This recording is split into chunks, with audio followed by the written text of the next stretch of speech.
வணக்கம் தமிழா. இப்போ டிஎன்யூஎஸ்ஆர்பிலேருந்து பார்த்தீங்கன்னா போலீஸ் தேர்வு 2023 லாஸ்ட்டில் நடந்துச்சு. அதுக்கப்புறம் பார்த்தீங்கன்னா உங்களுக்கு பிசிக்கல் லிஸ்ட்டில் ரிலீஸ் பண்ணியிருந்தாங்க. அவங்களாம் பிசிக்கலாக முடிச்சிட்டாங்க.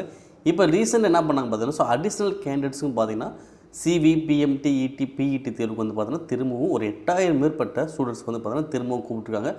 அவங்களுக்கான பிசிக்கல் ஸ்டார்ட் பண்ண போகிறாங்க. ஓகே, ஆல்ரெடி ஒரு பேஜ் முடிச்சிட்டாங்க. இப்போ ஒரு பேஜ் பார்த்தீங்கன்னா ஸ்டார்ட் பண்ண போகிறாங்க. ஓகேங்களா. இவங்களுக்கான ஷெட்யூல் எப்போ வருதுன்னு பார்த்தீங்க அப்படின்னா ஆகஸ்ட் 20 ஸ்டார்ட் பண்ண போகிறோம் அப்படின்னு சொல்லிட்டாங்க.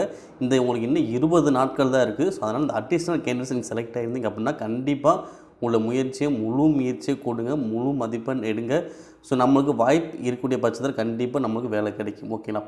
இப்போ அடிஷ்னலாக கேண்டிடேட்ஸ் எடுத்துருக்கனால நிறைய பேர் கேட்கக்கூடிய ஒரு கொஸ்டின் பார்த்தீங்கன்னா வேகன்சி என்ன இன்க்ரீஸ் ஆகுமா இல்லையா, இல்லை இந்த வருஷம் நோட்டிஃபிகேஷன் வருமா இல்லையா, இந்த மாதிரி ஒரு டவுட்ஸ் நிறைய பேர் கேட்டுட்டு தான் இருக்காங்க. ஓகேங்களா. அது அடிஷ்னல் கேண்டிடேட்ஸ் லிஸ்ட் ரிலீஸ் பண்ணிக்காங்க. அவங்க தரப்புலேருந்து இன்னும் வேகன்சி பற்றி டீட்டெயில்ஸ் எதுவுமே சொல்லலை. இன்னும் பழசு அவங்க சொன்ன அதே வேகன்சி தான் இன்னுமே இருக்குது. சப்போஸ் இன்க்ரீஸ் ஆனாலும் ஆகிறதுக்கு வாய்ப்புகள் இருக்குது. பட் நம்ம கம்பல்சரி அவங்களும் கன்ஃபார்ம் எதுவும் சொல்லவும் கிடையாது. ஓகேவா. மேக்ஸிமம் வாய்ப்புகள் இருக்காதான் நம்ம சொல்ல முடியும்.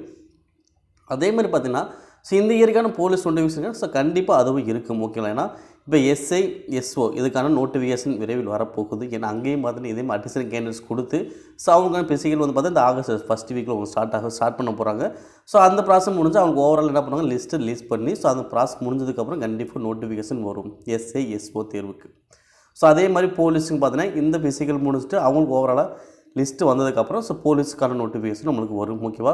அதனால் இருக்கக்கூடிய வாய்ப்பை கரெக்டாக பயன்படுத்திக்கோங்க. எதையுமே அலட்சியமாக நினைக்காதீங்க.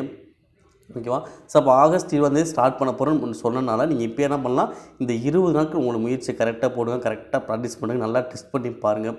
அதே மாதிரி நிறைய பேர் கேட்கக்கூடிய ஒரே கொஸ்டின் பார்த்தா அடிஷ்னல் கேண்டிடேட்ஸ் நம்பர் வந்துருக்கு, பட் ஹால் டிக்கெட் எப்படி சார் டவுன்லோட் பண்ணுறதுன்னு கேட்டாங்க. இன்னும் ஹால் டிக்கெட் நான் அப்டேட் பண்ணலை. ஓகேங்க. கால் லெட்டர் பார்த்தீங்கன்னா இன்னும் அப்டேட் பண்ணலை. அப்டேட் பண்ணதுக்கப்புறம் நீங்கள் என்ன பண்ணிக்கலாம் பார்த்தீங்கன்னா நீங்கள் டவுன்லோட் பண்ணிக்கலாம். ஓகே. இது அஃபிஷியல் வெப்சைட் தான் நம்ம டவுன்லோட் பண்ண முடியும். நமக்கு தெரியும் நம்ம லாகின் ஐடி கொடுத்து லாகின் பண்ணிவிட்டு டேஸ் போட்டிருக்கும். அந்த டேஸ் பேரில் போய்ட்டு என்ன பண்ணலாம், நம்மளுடைய ஹால் டிக்கெட்டை டவுன்லோட் பண்ணலாம். இது எப்பயும் போல ப்ராசஸ் தான். ஓகேவா. இல்லை எந்த ஒரு மாற்றமும் இல்லை. இன்னும் அப்டேட் பண்ணாதனால நமக்கு எதுவுமே காட்டாது. ஓகேவா. அப்டேட் பண்ணதுக்காக நம்ம ஹால் டிக்கெட் டவுன்லோட் பண்ணிக்கலாம். ஓகேவா. மேலும் இது போன்ற டிஎன்யூஎஸ்ஆர்பி அப்டேட்ஸ் தொடர்ந்து பெற நம்முடைய தமிழ் ஐஏஎஸ் அகாடமி சேனலை சப்ஸ்கிரைப் பண்ணுங்கள், ஷேர் பண்ணுங்கள். நன்றி.